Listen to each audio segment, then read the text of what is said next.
It is the best time of the year. It is mock draft time.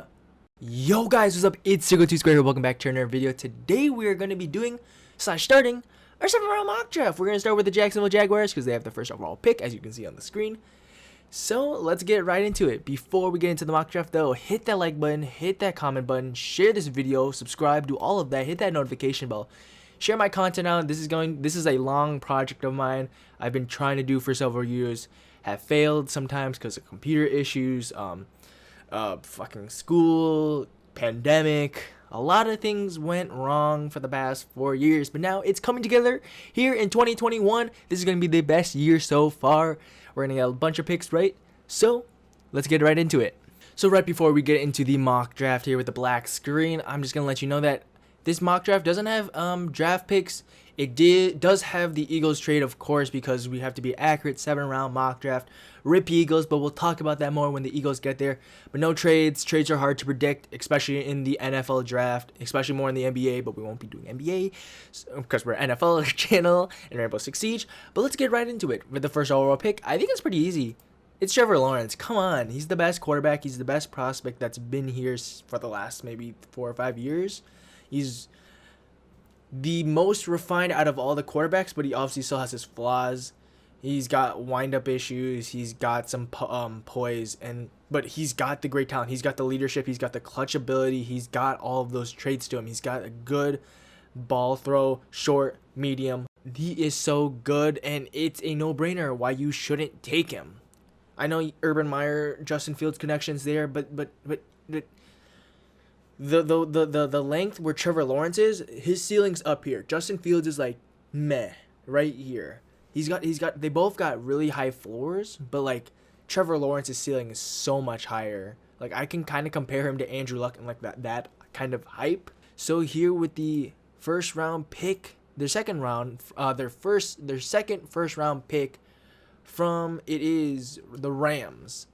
They take Trevor Morrig, safety from TCU. Yes, they go safety. I think he is going to be the kind of quarterback of the defense. He did a lot for TCU, and especially for that kind of defense, even though they're in the Big 12, they run a lot of the safeties are basically the quarterbacks telling defensive linemen where to go, linebackers how to shift, what kind of like what coverage they're going into. Like usually they did split safeties, and Washington was on one side, Morrig was on the other, and they were kind of calling combo coverages on each side of the field. And then they both have to talk, those two safeties.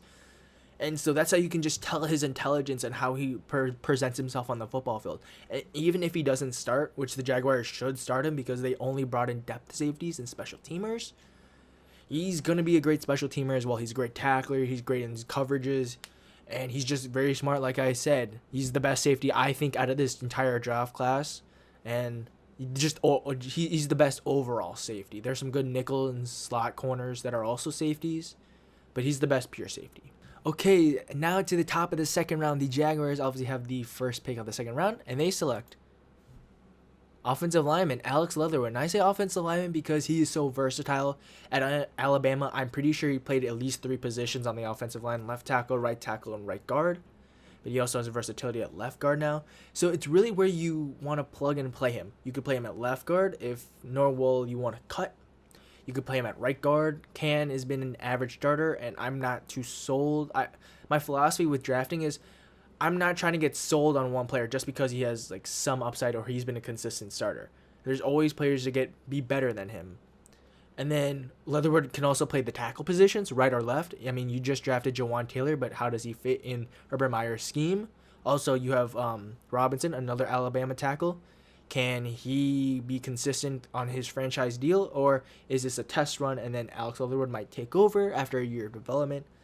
But Leatherwood, long arms, got the ideal body. He's a little bit slower, but I mean, at Alabama, they're maulers. They're not movers. They're maulers, and that's where you understand that from that scheme at least. And it's very similar to Ohio State. They're more of maulers than movers. Yeah.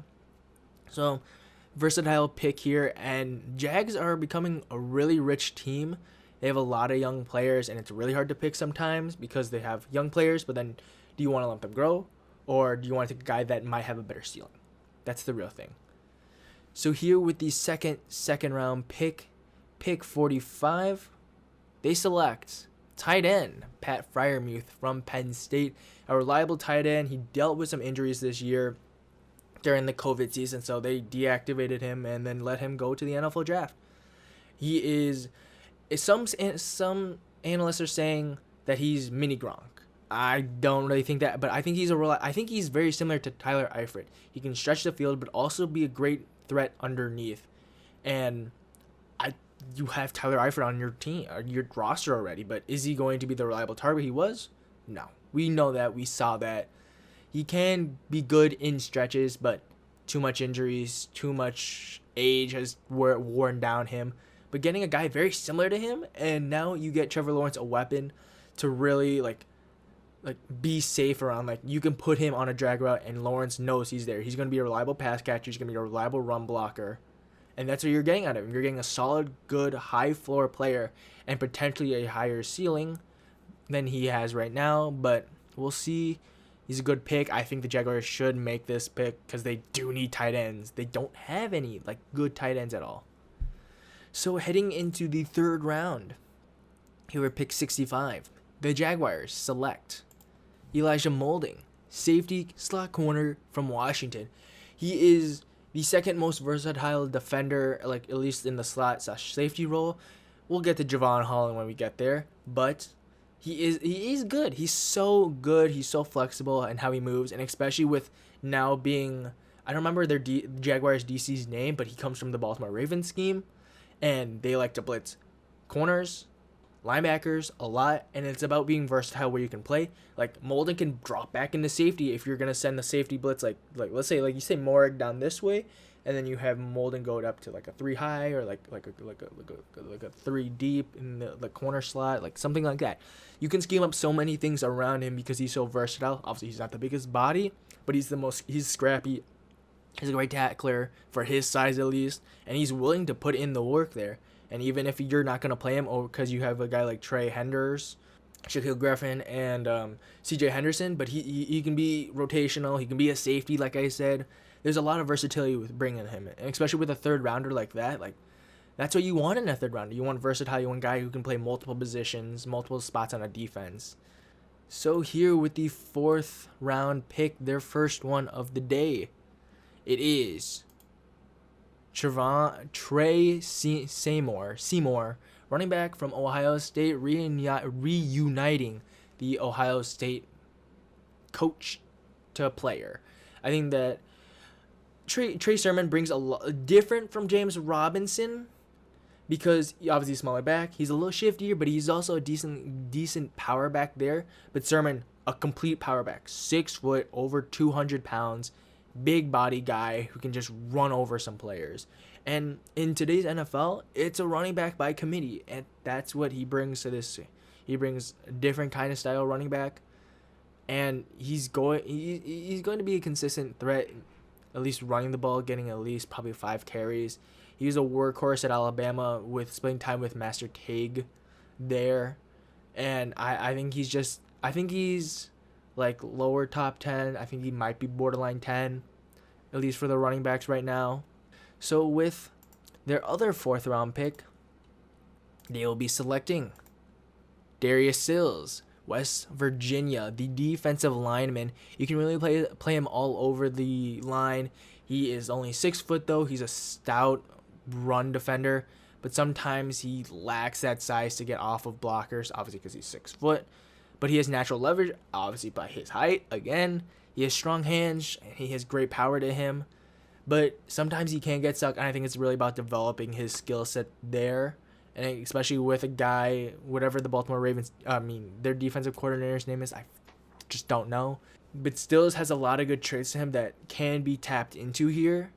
And I think that wherever you play him, either play him at 3 tech, or probably not a 1 tech, but they don't have a lot of good defensive line talent. They have Taven Bryan as a young guy, but that's about all. And then you have the 2 young edge rushers, Treshaun and Allen. But there's nothing really else in the interior, no stout run defender, and we couldn't find that in the second and third rounders that were more valuable than some of the other guys. I think they're trying to bank on free agency and how they brought in guys. But like, you know how I talked about in the free agency video, I didn't like what they did. They brought in too much talent. Like, bring in some young guys, develop them a little bit. It wasn't worth playing Roy Robert Harris 3 years, whatever, how many million. That was a bad deal. So let's head to the top of the 5th round now. At pick 146. Who did they take? They take center guard Trey Hill out of Georgia. He, in my eyes, is a offensive guard that can have versatility at center. He has experience there. He is a big boy. If you just look at his legs like on film, like they're tree trunks. They're like absolute tree trunks. He's such a mauler. It's not even funny. And the thing is, now you have more versatility with him playing center or guard. You can have him learn under Linder and maybe take over in like the next few years. I think Linder's like 32 at this point. I don't remember how old Trey Hill. I think he might be 21 actually, somewhere around that age. But either you can have him play center for the future, or even play offensive guard, and then you move Leatherwood to tackle, or have Leatherwood play left guard. There's a lot of mixing and matching you can do with this team, but it's about getting young pieces and having them develop around Trevor Lawrence and just keep getting better. So we'll head on to their other 5th round pick, which at 171 is Mark Webb, cornerback safety out of Georgia. There's a trend I like to do in my mock drafts where I look at more positions than colleges, and I think teams do that well. But I draft a lot of players on the same college teams, and it's a little unfortunate because sometimes I forget. But we take Mark Webb here, a versatile defender that can play safety, corner, and I think he's just a really good depth piece here for the special teams. Not really too much to talk about him. So with their last pick in the NFL draft in the 7th round at 251, they select Vandrell Miller, linebacker from Florida. I don't know how to pronounce his name, but just again a special teamer, maybe be able to get some snaps early on. I know they'd have some decent linebackers in Schobert and what's his name, Miles Jack. But can he be good depth there? It's just really about taking a flyer on a guy here.